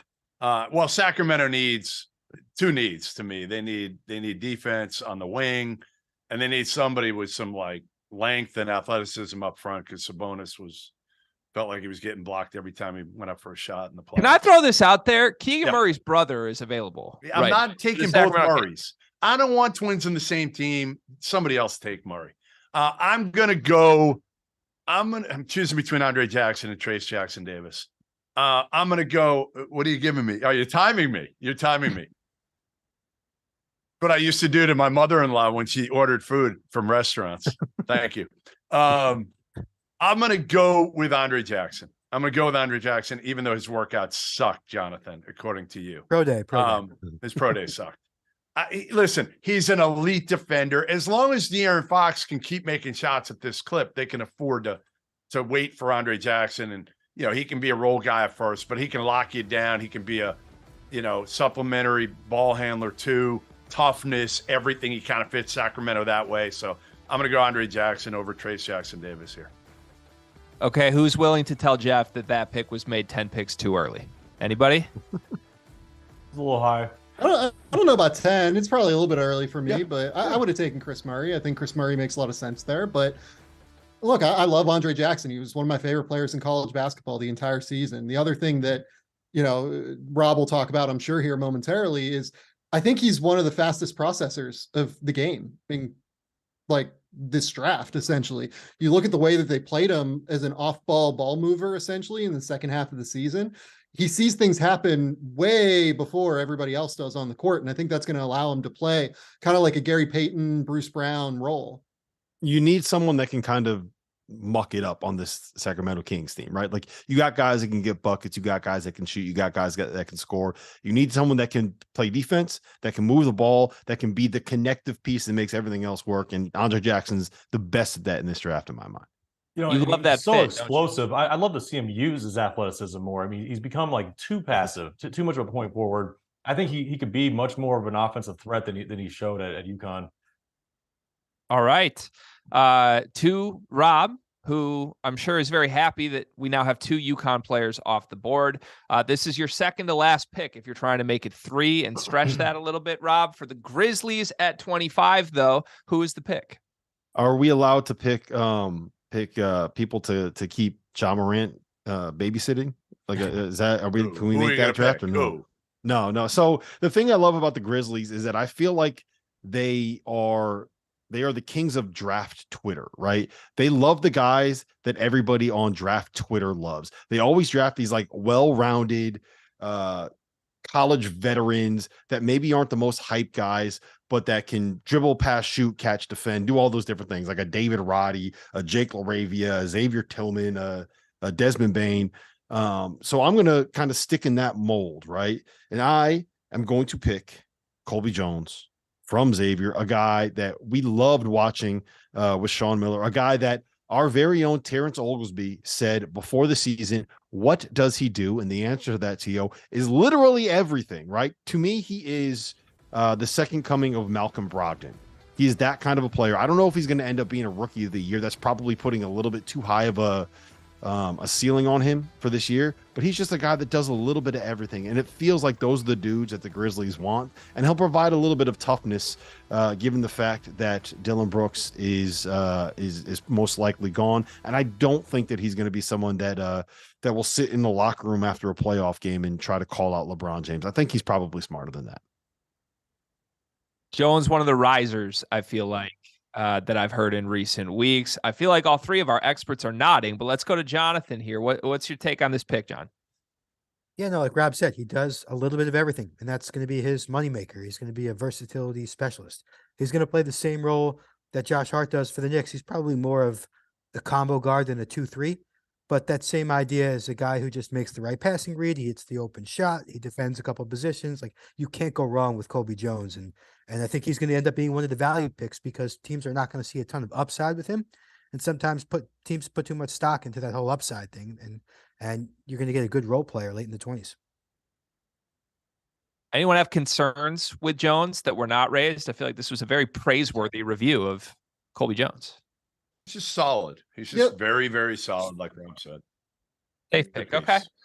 All right, let's reset again. 5 picks left in our first round live mock draft here. Jonathan had back-to-back picks for the Nets. He went Dariq Whitehead and Maxwell Lewis at 21 and 22. For the Blazers, Sam took Jaime Jaquez. Jeff and Rob's hearts were warmed.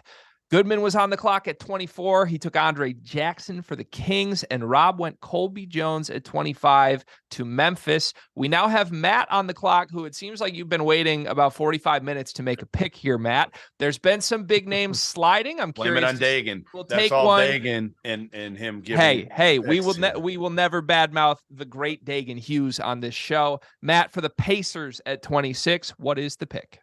Well, keep in mind, I have 3 first-round picks for the Pacers tonight, and they have an early second-round pick. And what's interesting, they have 4 picks, but only 3 roster spots available. So they probably won't be keeping all these picks. But in this case, I'm actually really excited about the pick. I think Chris Murray is a perfect fit here. Fits what they have in place, a stretch 4, essentially a poor man's version of his brother. I got to spend some time with him at Damian Lillard's Formula Zero, and what a great kid. I think he's a kind of guy you can put on any team. Really fits the modern NBA of just playing the right way and being able to stretch the floor. So like I said, I think it's a great fit and a pick I'm excited about. You said he's like the poor man's version of his brother. The big question to me is, does poor man's version mean he's 90% of what we saw with Keegan this past year, or does it mean 50%? Where would you guys lean on that?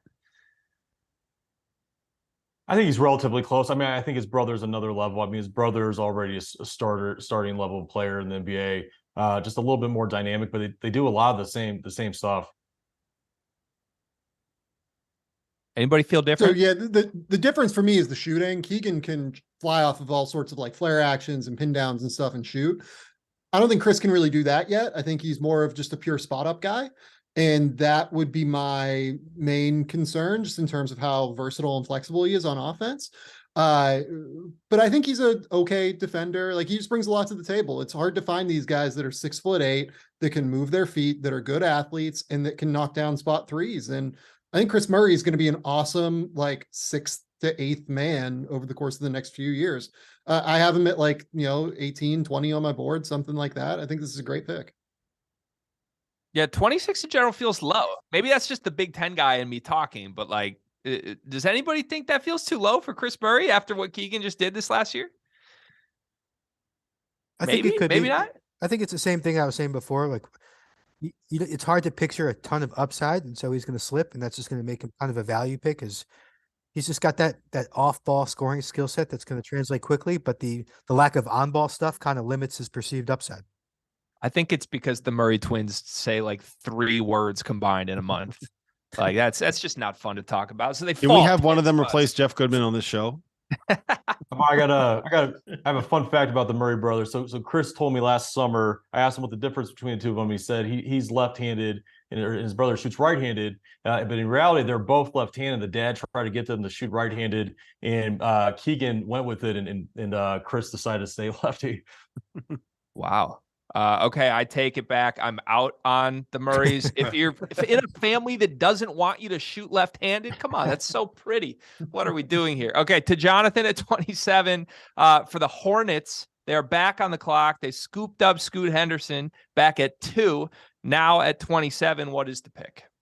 I mean, I'm going back and forth between Ben Shepherd and Bryce Sensabaugh. Sensabaugh wasn't taken, right? No. I don't know how you pass on Sensabaugh. I mean, Shepard's good at everything, including being young for a senior, but Sensabaugh is like, he was just too efficient as a scorer, as a 3-level scorer with the catch and shoot game and his pull up. And I think he finds subtle ways to create separation for himself. And at 235, I mean, physically, he's going to be ready. You know, the knock on Sensabaugh is not going to offer much playmaking. He's probably not going to be a plus defender. You could hope he could just find a way to kind of leverage his weight and hold his own against 2s and 3s. But his offense is so good, and he was so efficient this year and so productive in kind of limited minutes. I think he played less than 25 minutes, averaged maybe 26 per 40. He's just, every time he was in, he was efficient and productive. And I'm buying the shot. I'm buying his ability to kind of find ways to separate and score in different ways, turnarounds from the post, pull-ups, deep threes. I really like his offensive game. You spoke to his role in and out of the starting lineup throughout the year for a bad Ohio State team, to put it in one word. A lot of his offense, I'm sorry, Sam. A lot of his offense was like mid-range, just bully ball type scoring. Are you concerned at all about that archetype of how much he wants to score from that range translating to the NBA? I would be if I was taking him in the lottery, but I'm taking him at 27 overall.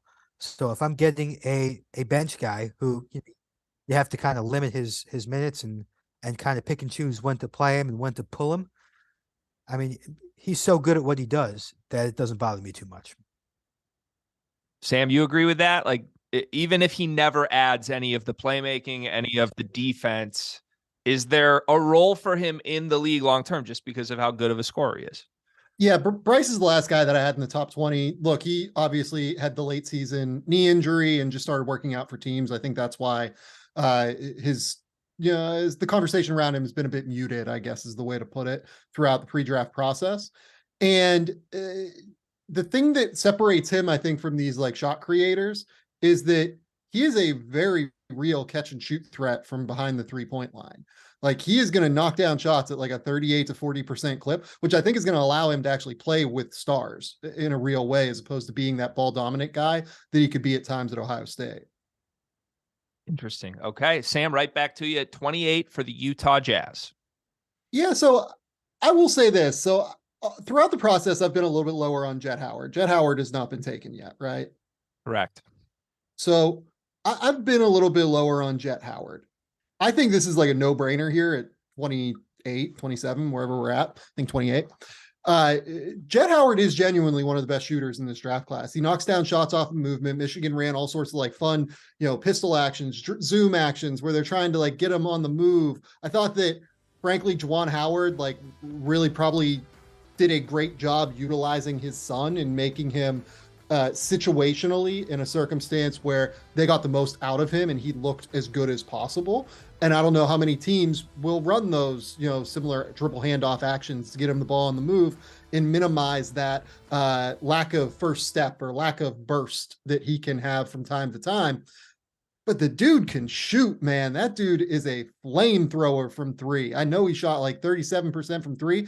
You go back through the high school numbers, it's like 40% year after year after year. He is going to knock down threes at a high level. I have very few concerns about that. Yeah, what John said earlier is absolutely right. Doesn't really impact the game right now as a passer, as a rebounder. His defense is quite poor, and I get it that Michigan was a little bit worse this year when he was on the court versus when he was off the court. But I just kind of can't pass on a guy that I think is a teenager that is one of the best shooters in this draft class already. It's just kind of an easy box to tick for me. Yeah, it's perfect for Utah. Perfect for Utah because honestly, they're going to want to lose again next year. You bring in a guy that, you know, again, will get playing time. He'll get better. And then Danny Ainge will probably flip him in a couple of years. You're going to bring in a guy that helps you lose. That's what you want. God. Just say it, Goodman. Just say it. Don't hide behind it. So that's back-to-back picks, right? Back-to-back picks where essentially, to summarize, to plagiarize you two, you said they're buckets, Sensabaugh and Howard. They don't do anything else.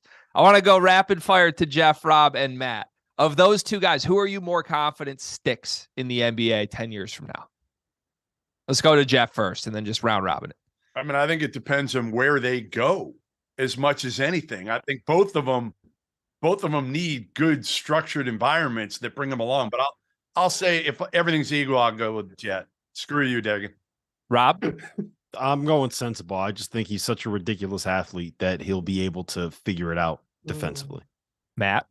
Yeah, I'll go with Sensabaugh. The big thing for me with him is his body. You know, even though he does use his big frame to create separation, I mean, he's got a lot of his bag from an offensive package. I mean, really, even though he's built like an undersized forward, he plays like a two guard. But I am a little concerned with how heavy he is at his age. Is that going to be a concern? But if he addresses that, I think he's going to be in the league for a long time. Okay, we've got 2 picks left in our live mock draft here. We're going back to Matt with his 3rd pick of the night for the Indiana Pacers. So, you know, I already had them taking Asar Thompson, and then I had them taking Chris Murray. So with this, I'm going to do something different. I'll have them take James Najee. You know, and the thought there is it's something that they don't have. And then in this scenario, I try and convince them to do a drafted stash since we don't have roster spots. Just a, upside big guy, physical specimen. He's just very impressive. With his physical tools, probably a project, but long-term could be a guy that could be pretty good. Jeff, what's your biggest concern with James Najee? That he's not related to Zeke Najee. Very fair. I was curious if we'd hear this name called in back to being honest and not trolling Jeff Goodman. 29. I like that range personally. Jonathan, does this feel right? Does this feel too high? What do you think? Yeah, I get it. I mean, there's a couple other guys I might be more enticed by, but at 29, I mean, he's got a high floor, right? He's just look at his body, 6'10", 250. He's playing EuroLeague minutes, and he's holding his own. And as long as you can accept the fact that he's pretty much a finisher, an interior defender, and that's about it, and that's what you need for your roster. I could understand why you take him. He's still 18, I think. So I get the pick. I have no problem with it. Sam? Yeah, I mean, look, there are other picks I would make here. I think Matt is trying to draft solidly for the Indiana Pacers, who can't trade this pick because of the structure of this mock draft, and obviously don't have roster spots in order to roster all of these guys. So, look, I would go with a number of players over James Najee here. I think he's incredibly limited. I worry about any sort of offensive skill set whatsoever outside of run, jump, dunk. But he's a real physical. I think someone called him a physical specimen. I mean, this dude is a freak show athlete. Like, he is a joke in terms of being able to jump and being able to run the court and having the ability potentially to be That's what he is. He's a physical specimen. He's the anti-Dauster. I love how Goodman is giving Dauster shit about this. Like, Dauster, like Division III athlete or whatever he was. And here Goodman. Have you seen his gullet? You've been in Australia. You have not seen his gullet lately. Yeah. I'm almost as fat as you now. Oh no, that's Jeff. bad. The only thing I would push back on calling Najee the anti-Dauster, per Sam's words, would mean that Dauster is not incredibly limited. So I don't know if we can make that one. You're right. He's super limited. You're right. I don't know. All right. Speaking of Rob Dauster, Mr. Irrelevant is on the clock. 30th, the final pick of our live mock draft for the Los Angeles Clippers. Rob, plenty of routes you could go here. Very curious to hear what you will do. What are you going to do? I'm really, really tempted to go with one of the freshmen that kind of fell, Gigi Jackson. is a guy that I think has a really high upside for someone that is probably going to end up being a late first, early second round pick. But I just think the fit for Marcus Sasser at with the Clippers just makes too much sense. I mean, he's coming from a Houston program that is as tough and as physical and as defensive minded as any program in college basketball. You got a guy in Kelvin Sampson who has an NBA pedigree. And I think given his wingspan, he's a bit longer than I think people realize. What is it, like a 6'7" wingspan, something like that? And his ability to shoot, play on the ball, play off the ball. I think he fits really well alongside a lot of those big wings, the Paul Georges and the Kawhi Leonards and all those guys. I think he'll be able to create some space, and I think he'll be able to allow them to kind of guard forwards and wings, and he'll be able to play defense at the point of attack. I love Marcus Sasser as a player, and I think that the Clippers organization and the Clippers DNA, however you want to phrase it, I think that he fits there really, really well. Terrific player, really like him. Do any of our experts buy him as an impact defender immediately? He got some votes. We did superlatives, and he got a vote for best defender in this draft. Matt, I saw you nodding. Is that crazy far off? No, I'm buying it. I think it's a great pick. I mean, I think there's some other guys I would look at too, but I like this pick a lot. I mean, pretty much would echo everything Rob said. He's tough. I think he sort of epitomizes what Kelvin Sampson, his program's all about.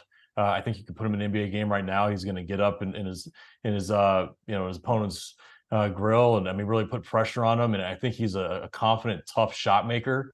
I do think he has some limitations on the ball as a creator, but tough shot maker, defender. I mean, I think there's a place for him in this league. I think watching Gabe Vincent in the playoffs makes me a little bit more comfortable with a undersized 6'2" scorer like Sasser. You know, like these guys are not really playmakers. There's not a great track record of 6'2" non-playmakers and below average athletes. But when you watch a guy like Vincent, like, why can't Sasser do that same exact thing?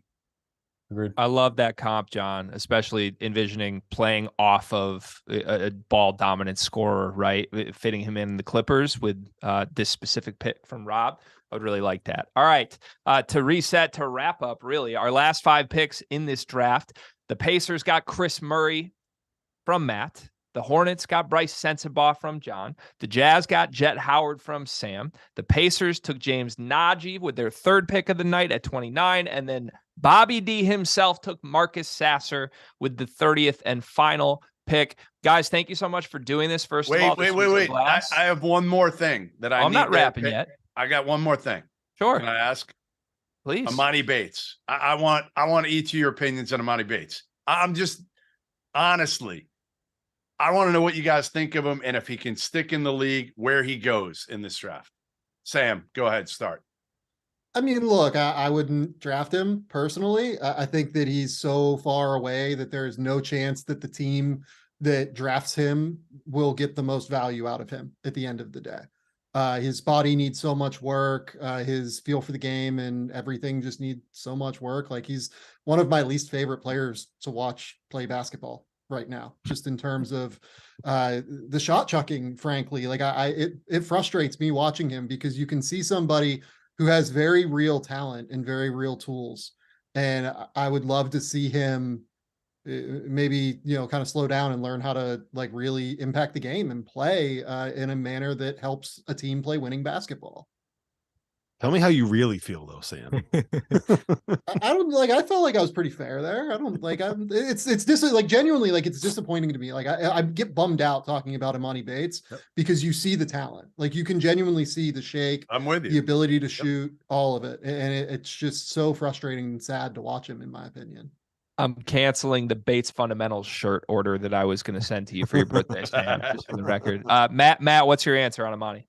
It's been a roller coaster evaluating him over the years, obviously. And I'm still intrigued by Amani. And I would take him in the second round. And keep in mind, I think the second round is down compared to the most drafts. And so I do think there's upside there as a big shooter. And that's the biggest thing with him is kind of rewiring him to get out of this, being this on-ball creator. I want him as a movement shooter, 6'8", 6'9" movement shooter. Is he going to buy into that? I don't know. But you take him in the second round, put him on a 2-way, which is a very team-friendly deal.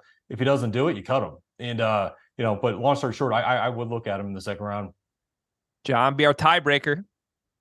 Nah, I'm out. I mean, it's like saying one of those trick shot guys should be able to play in the NBA. I mean, I know he's a shot maker, but I just don't think he's going to be able to create any separation.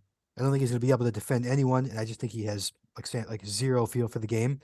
And I don't think anybody's going to want to enjoy playing with him. And I just don't think the shot making is enough. I don't see it. All right. So the thing I want to leave you guys with to wrap this up, we heard 30 names called tonight. There's certainly plenty of talented players whose names were not called, and we're not doing a second round mock draft, but I want to go around the horn. Give me your best available name that was not called for us tonight. You're not drafting for a fit, just who's the best player that was not one of the 30 names that we heard tonight. Sam, let's go to you first. Yeah, we drafted all 23 of my top 23 guys, and then Omax Prosper is 24 for me. Omax is a terrific defender. I know people will bring up the idea of the lack of blocks, the lack of steals, the lack of rebounding, but his responsibility was more as a defensive stopper that was chasing guys around a lot of the time. Like you watch his tape against Jordan Hawkins, you watch his tape against Cam Whitmore, where he's like having to guard Cam out on an island, on the perimeter, trying to stop him from shaking and breaking guys down. I think that his role projection to the NBA as a guy that's 6'8" with a 7'1" wingspan is quite high. I think that he is going to be able to play as like a 6th or 8th man that could make an impact in certain playoff series due to his defensive ability, as long as the shooting comes together. And I'm willing to bet on the shooting given where it is right now. Jonathan, what's your answer? Brandon Pajemski, Santa Clara.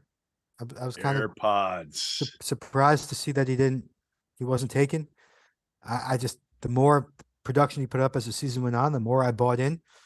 And to see the way he played at the combine, I know it was just a silly scrimmage, but he just kind of like did what he wanted to and played the right way and showed he could be a playmaker. And all these questions about, does he have the physical tools? Can he handle himself with that frame? He led the conference in rebounding. Like he's just an aggressive type of guy who I think is going to find a way to compensate with creativity and fearlessness.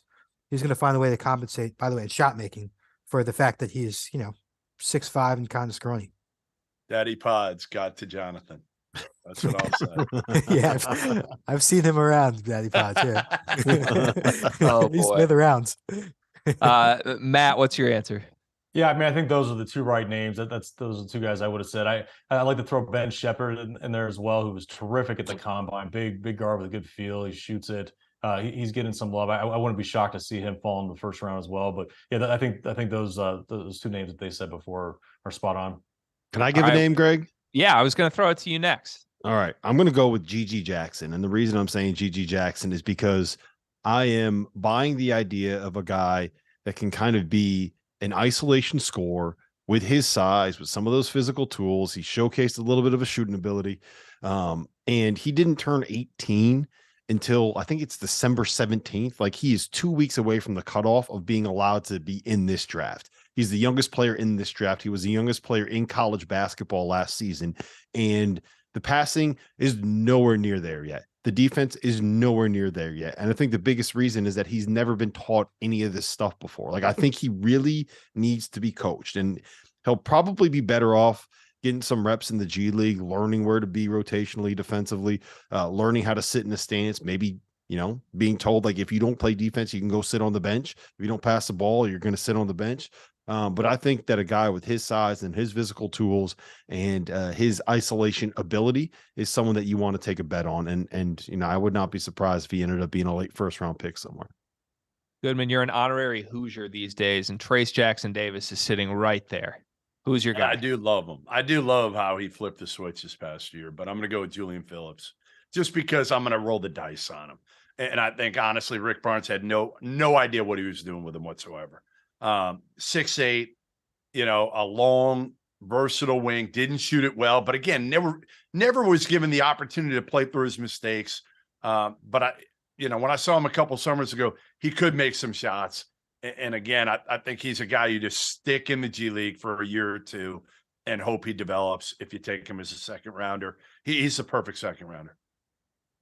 All right, there you have it, folks. This was a blast. Seriously, thank you guys so much for doing this. We really appreciate it. As we mentioned, all three of these guys, best in the business. If you did not notice that from watching this show, go find their work. Yeah, tell everybody where they can find them. Or Yeah, tell- let's tell go you around the guys. horn. Yeah. We'll let them plug themselves. How about that? Exactly. Let's go reverse order. Matt, where can people find you? Twitter, Instagram, at Matt Babcock 11, and then Draft Digest, and then also my podcast, The Matt Babcock Show, on whatever platforms you get your podcast. John? NBA Draft Ross. I'll be on NBA TV most of next week for some pre-draft coverage. And Sam? Yeah, just go to The Athletic. I have a number of different things up. I have the Game Theory podcast. Go read the draft guide. It just got published yesterday. You'll know everything you need to know about these guys. How many words, Sam? What was the final word count? 130,000 this year. We got up to 180 pages on 75 prospects. So Is that that's the a record new high. or no? Is that the record? New high. Yeah, four-year high. All right. Yeah, we're really excited about it. Really think it turned out well because of the team that we have at The Athletic. I think they did a great job with it. So I'm very, very appreciative of them. 180 pages. I really hope it turned out well. For the record, I'm about... How many pages was the almanac this year? We had 10 people write that, Goodman, over the entire summer. I don't know. Probably about that. For the record, I'm about halfway through, Sam, and I'm very much looking forward to the Imani Bates section after this show. I'm pretty sure you don't need to read it now. Apparently You're not. good. All right, this was a blast. If you want more from us here at the Field of 68, we do have prospect breakdowns with some of our experts coming on and debating some of these prospects. I think we have around 60 of those. Those are on our YouTube channel, The Field of 68. Click subscribe while you're over there. Appreciate you all. 1 week left until the NBA draft. I personally cannot wait. And for all of us here at the Field of 68, we thank you for